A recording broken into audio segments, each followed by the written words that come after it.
to Ingenious Minds, the podcast where we explore the latest developments in space technology. I am Summer, and today we have an exciting topic actually to discuss, which has been creating quite a buzz in the news. You must have heard about ISRO being inviting private sector, private companies to be a part of manufacturing LVM3 rocket.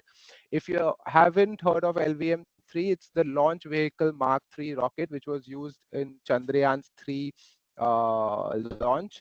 And Chandrayaan 3 was a landing rover which was landed on the south pole of the moon by ISRO. So Hmm. today, me and Dr. Singh are going to be discussing a new topic about why ISRO has invited private firms to manufacture this and what is the future scope of technology. Dr. Singh has been an astrophysicist, a scientist, and been a part of projects with NASA and ISRO, and also a program leader, space technology at ADYPU's Masters MTech in Space Technology program. She has been in space industry and academics for more than 27 years. And I would like to welcome Dr. Jyoti Singh. How are you, ma'am, today? I'm doing fine. Never have been better because Indian space sector is really getting better and better as the days progress. And we are going to understand the significance of the recent topic that it's in news already. That ISRO has invited private firms to build India's heaviest rocket, which is LVM3. Before we go ahead in Yes. detail, I would like to ask you a bit of the history behind it. So, for our viewers to get an idea, what are we discussing about today? Indian space program really started after independence, and when Homi Bhabha and Vikram Sarabhai, these kind of scientists came back to India after India became independent. Before that, they were out in England and other places for education. And then they started building from scratch the Indian space mission because various things. They also built atomic energy sector and so on and so forth. Dr. Vikram Sarabhai concentrated on space, and they initially launched very small rockets to check out and all, and then their mission was that the space program of India should be such that it should help improve the conditions of people of the country. At that time, extreme poverty was there. There was a lot of illiteracy, education was not good and all, and space program was used to improve all this, improve agriculture, weather prediction and whatnot. In 1969, formally, all these efforts of various small, centers that were made were brought together under one umbrella by the government. So, state-owned, state-sponsored space application program was formally launched as ISRO, Indian Space Research Organization. That happened in 69. And since then, Right. it has been the responsibility of ISRO and the scientists of ISRO to develop India's space program. As years went by, a lot of talented, intelligent people joined ISRO, and they made ever so better equipments, launch vehicles, that is the rockets and the satellites which carry the payload, and Indian space sector really flourished. And we made a significant improvement to become, uh, recognized by the global picture, that is NASA, ESA. All these agencies started recognizing that India also has a space program. It is significant, and Indian scientists have made many, you know, their own ways of making their space mission successful. But in the recent Innovations, years, yes. as India became more and more ambitious, and we have sent missions to the moon, and then Chandrayaan 2, Chandrayaan 3, we were just improving and making it better and better. We sent a mission to Mars, to the sun, and now India has even bigger, ambitious plans to have a manned mission, that is, send astronauts into the space, have missions where they will land on the moon with a manned mission and bring back samples here, and you know the sky is not even the limit, as they say. So what has Yes. happened is that now this space program is growing so much that ISRO scientists felt that we should allow private industry to come into picture. It is not that Indian's private industry was not part of this whole space program. There were so many state sponsored companies like Hindustan Aeronautics Limited, um Godrej Aerospace. There is Antrix Corporation, that is space state owned. There is Anand Technologies, and so on and so forth. Larsen and Toubro.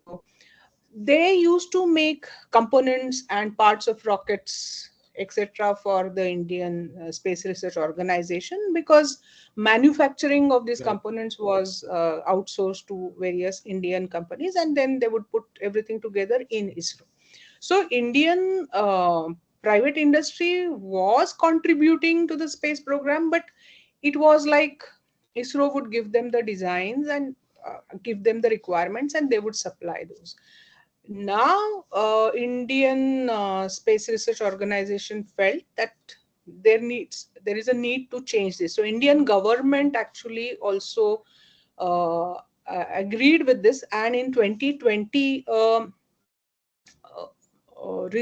policy came later, but they changed their thinking and allowed public sector, that is private sector startups, to uh, take part in the space program. That is, they were given the permission to come up with technology, build rockets, build satellites, and have launch of a satellite on their own. So this was initiated by in about 2020. I can give you more details, but let's go with the flow of what would you like me to tell the Right. people. No, of course, I can really understand because the privatization of this is not very recent. You are right that even in Chandrayaan 3 projects and before that, L&T was also one of the companies who made components and manufactured it because they had already have robotics and large scale. They are specialized in those products already. So Hmm. we kind Hmm. of had the design at ISRO and send it to them to build it on a large scale that has been done before. This time it's in the buzz, it's in the news everywhere as I see that in space technology, a lot of startups are coming in which are from scratch, innovating ideas, innovating satellites, also launching with the help of ISRO in case if they don't have a launch pad. As in the last Yeah. one of our last podcasts, we have discussed the PSLV facility. Since we Yes. are Yes. building more of these facilities for such organizations to use them for Yes. their launches and things like that. So it is definitely an exciting time because of the technology, and the other fields have also innovated. Like computer science have come up with a lot of innovations which help space technology in some way Yeah. for startups to maybe design because these designs are very difficult, and nowadays the softwares are very inexpensive. You can say cost friendly for anyone to purchase them and go ahead and design these things. Yeah. Yeah. I think that's the idea of um, promoting privatization for other startups to get into. Yeah, Um, in every that's field absolutely a actually, fantastic, be it mechanical right? engineering, electrical engineering, telecommunication, computer science, computer simulation, AI, machine learning, every aspect of engineering Right, is required to make a successful space right. flight. Yeah.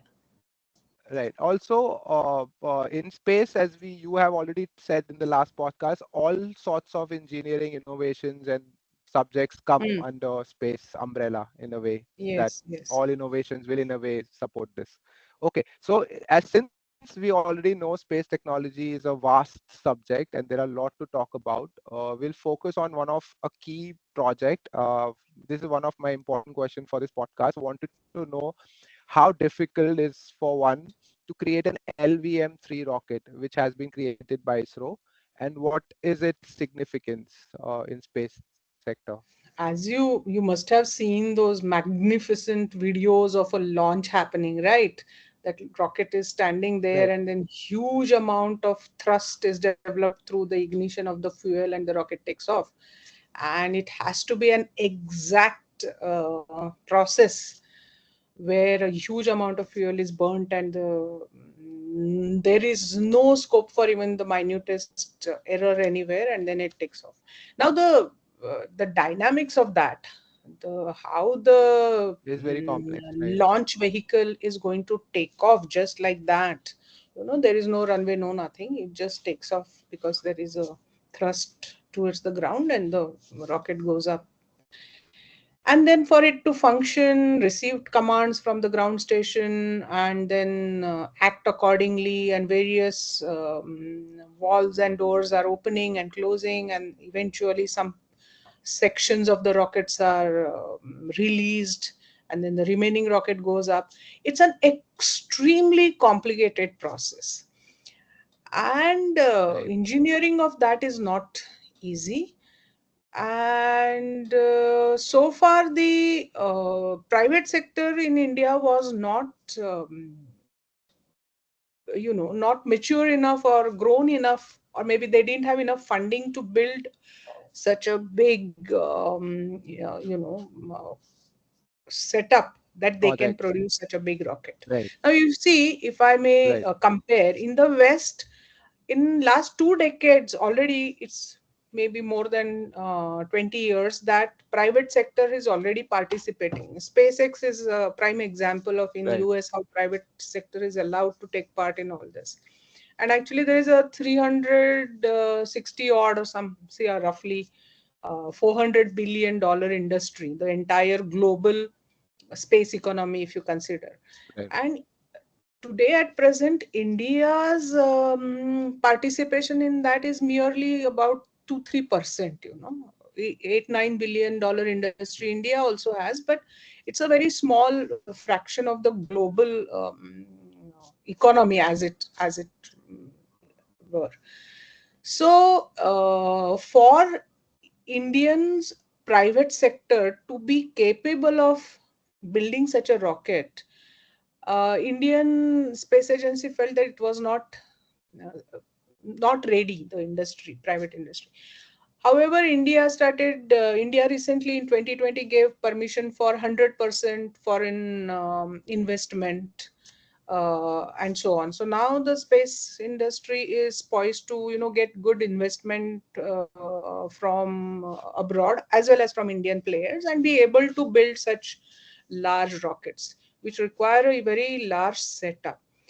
Now that is one aspect, the financial aspect, and whether they have the capacity to handle such a huge rocket building. It's a very big task.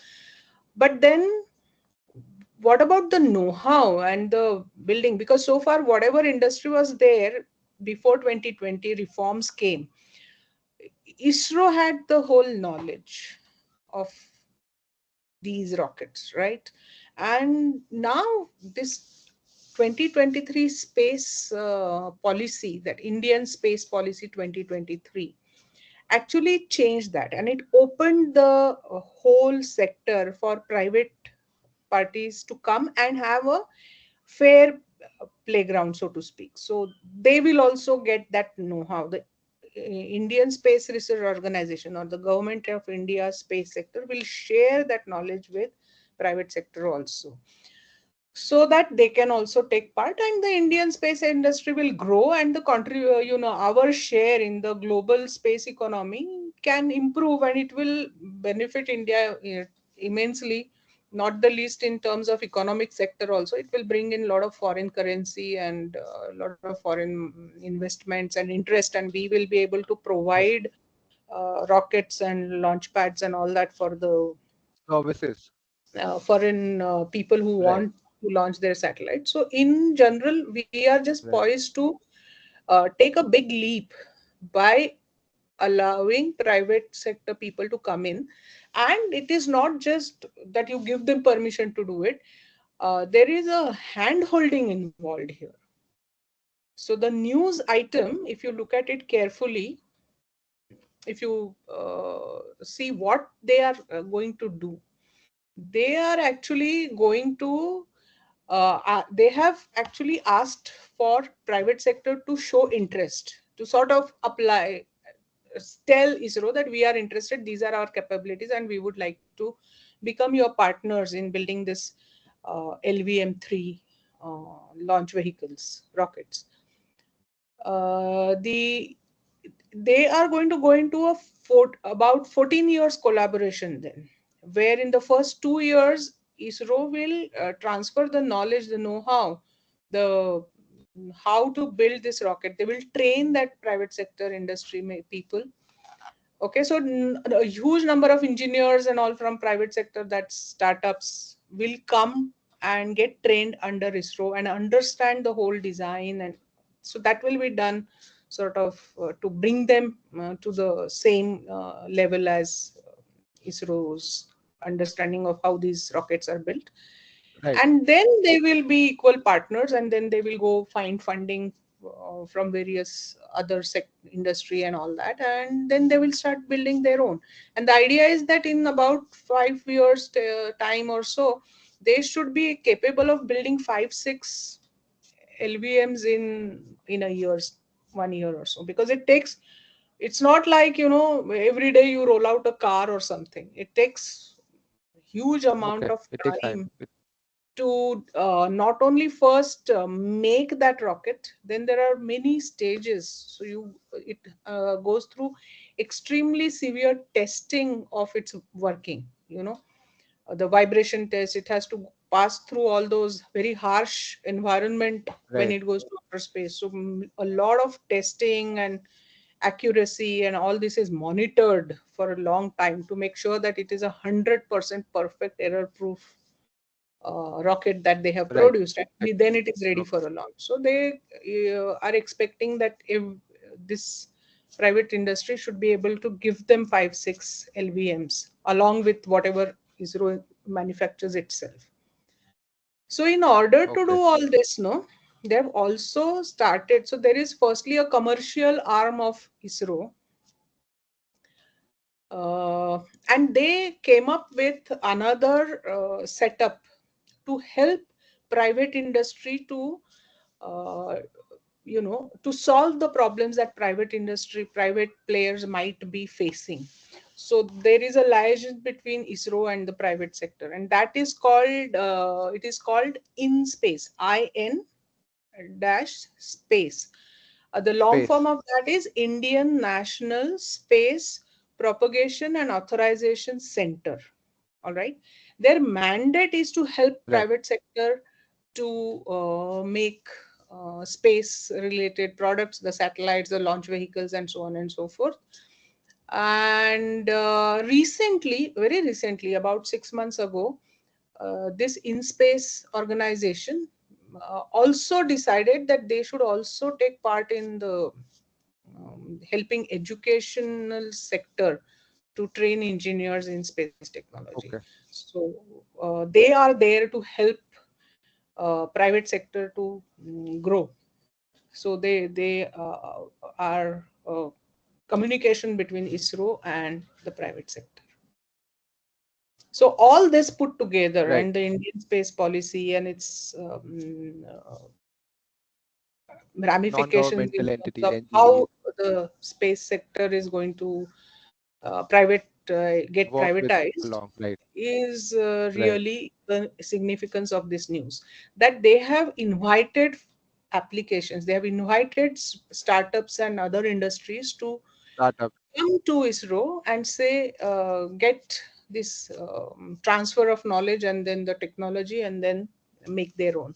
And this will be a collaboration for a Right. long term. They're not looking at it like 6 months training or 1 year, 2 years. They're making Understood. it for a 14-year uh, collaboration. So it is Right. going to Okay. be very significant for Indian space program. Understood. So that's amazing. Actually, that's going to be very helpful for the startups who have must have applied for it and must have got selected for this program as well, because Yeah, I think ISRO's got the a pool of process has knowledge to just share started. with these people. Yeah. The process has just Right. started, so Okay. it will be Just started. Right. moving a little slowly because these things take time. But Time. Right. what is important, if I may add to whatever I have already discussed, is that this Right. LVM3, rocket is India's very powerful rocket, which was used for Chandrayaan 3, as you mentioned in your introductory remarks. Right. So this is used for launching 4,000 kilograms, like 4 tons, that is, satellites into geostationary orbits. That is Right. a satellite which is moving around the Earth in synchronization with the Earth's rotation. That's why it is called geostationary orbit. Or Okay. it can also launch satellites in lower Earth orbits. There, the weight of the satellite can be as high as 8 tons, so 8,000 kilograms. And these Okay. are the type of rockets, the satellites in these two orbits that I mentioned, geostationary orbits and the low Earth orbits. There are many, many, many applications that can be carried out using these satellites. Geostationary orbits are very useful for, GPS, the Right. positioning. uh, Maps. Low Earth orbits are good for monitoring the Earth's weather, agriculture, medical, these things, and so on. And so many fields, Okay.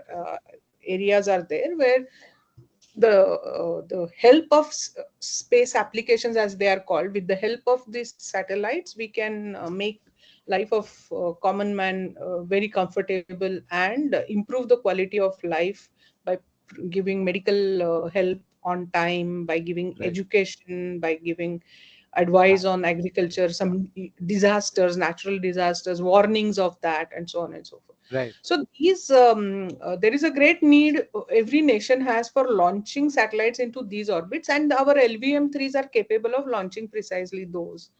So in that sense, it is a very important rocket. That is why ISRO has invited private sector companies to take part in that. So they'll probably select some companies, and I don't know how many. That is remaining to see, but that will happen now. So the space sector is just poised to take off in a big way from here onwards. Right. And a need for an LVM3 rockets like heavy payloads going to satellites is going to be a need for a global market where Yeah. people might need to, launch the other countries Yes. which would want to also. And right. Amazing.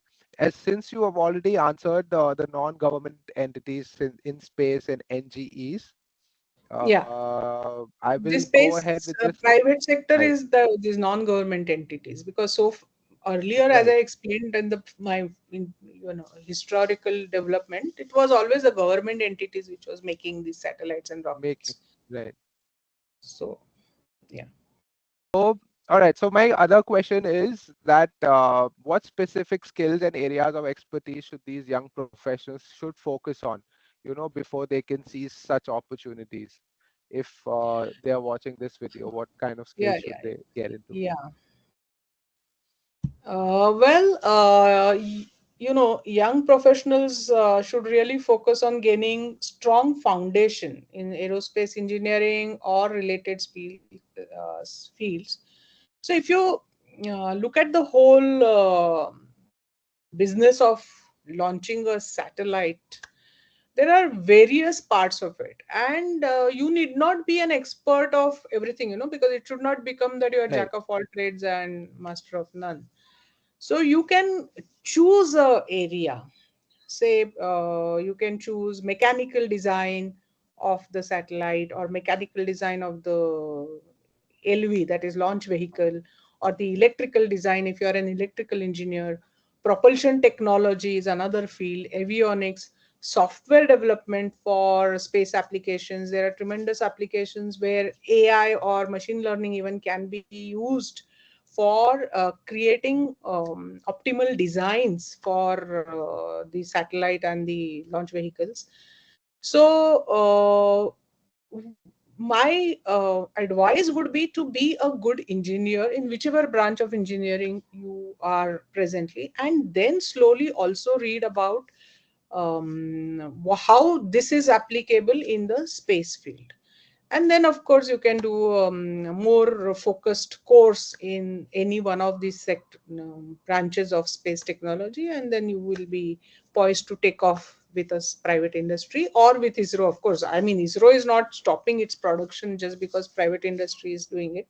So that field is also always open to everybody. But another aspect which oftentimes we do not pay much attention to is understanding the business and regulatory aspects of space industry, and Right. that's also an important aspect of this. So one should have some understanding of how this whole, after all, there is a huge amount of investment involved in getting this space mission to a point. There's also international space regulations, and there is an Indian space law. One can even go into that aspect Right. of understanding. Absolutely. So for that also you need to have some basic knowledge of space technology. So you can take up a course on space technology and then specialize in law or in business aspect, or in pure engineering, which is your propulsion technology, your mechanical design, your dynamics of the launch vehicle, uh, Right. you know orbits, orbital mechanics, how you are going to reach in most economic way from the earth to the moon or to the Mars or even beyond. So every aspect is equally required, because all these aspects have to come together in making a successful space mission. And so everybody, whoever has an interest in whichever one sector of this aspect, can specialize in that and make a good career out of it, and also have great satisfaction of being part of this great Indian space story. That's, Right. I would Absolutely. say. Hmm. Great. So it has been very, insightful speaking to you. Thank you so much, Dr. Singh, to catch you up Yeah, again it's my with pleasure. another, interesting topic to discuss on. Uh, Also, and we like to thank our viewers for tuning in till last for exclusive podcast with Dr. Singh. We hope you've enjoyed today's episode as we prepare for our next, engaging discussion on another topic. Please subscribe to this channel, hit the like button, and to make sure you are notified once we publish our new videos. So hit the like button, hit the bell icon so that you get a notification. And we also love to hear your thoughts or any comments you would like Yeah, to ask Dr. Singh. Please comment below the video so that we can cover these questions in our next podcast with her. Also, if you want to reach out to Ajeenkya DY Patil University Space Technology Programs, the link will be given in the description. You can go ahead, check out our program, the MTech in Space Technology program, where Dr. Singh is going to be leading this program and give you more details on how you can be a successful space engineer, a space scientist, or even if you would like to start your own space company, because anything is possible in today's world. So if you have any questions for her, please comment below to cover these questions in our next podcast. And don't forget to subscribe. We'll be all meeting you very soon in our next insightful discussion and a thought-provoking insights podcast. See you until next time. Thank you. yeah. See you. Bye bye.